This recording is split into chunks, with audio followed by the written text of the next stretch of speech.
Là où passent aujourd'hui des bateaux de touristes, courait jusqu'en 1989 une frontière mortelle. Le mur de Berlin a divisé la ville pendant près de 3 décennies. 2 États, 2 systèmes. Entre 1961 et 1989, des milliers de personnes ont essayé de fuir l'Allemagne de l'Est au péril de leur vie.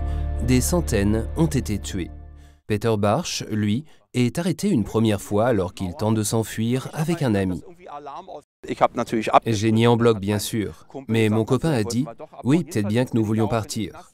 À la suite de quoi, j'ai passé 23 mois en centre de détention en RDA. Pourtant, il n'abandonne pas et prépare sa prochaine tentative. On ne pouvait en parler à personne car c'était mettre les autres en danger.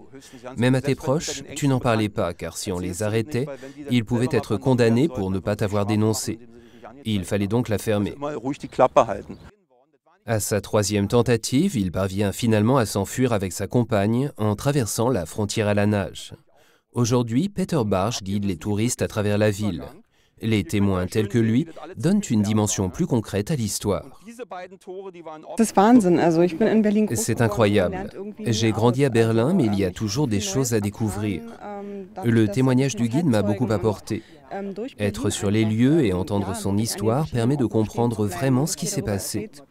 J'ai eu la chair de poule à plusieurs reprises. Je n'ai pas connu cette époque, mais j'ai l'impression d'être littéralement plongé dedans.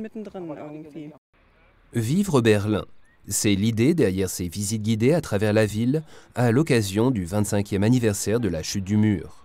Cela permet aussi de découvrir cet épisode de l'histoire allemande à une échelle plus personnelle. Parmi les touristes allemands et étrangers qui participent aux visites, certains ont connu la division de l'Allemagne, d'autres vont encore à l'école. Pour Peter Bartsch, il s'agit avant tout d'entretenir la mémoire d'une époque qu'on a du mal à imaginer aujourd'hui. On voit aussi des photos en passant au fil de la visite. On voit des jeunes de l'époque. Quand Elvis était à la mode, ils étaient coiffés comme Elvis. Plus tard, on passe à Pink Floyd ou d'autres dans les années 80. C'était donc des enfants de leur temps, ce que tout le monde peut comprendre encore aujourd'hui. En ce sens, je ne veux pas donner de leçons. Si les gens sont intéressés, on peut leur raconter des anecdotes, des choses presque oubliées qui peuvent être passionnantes. Des histoires allemandes, tout simplement.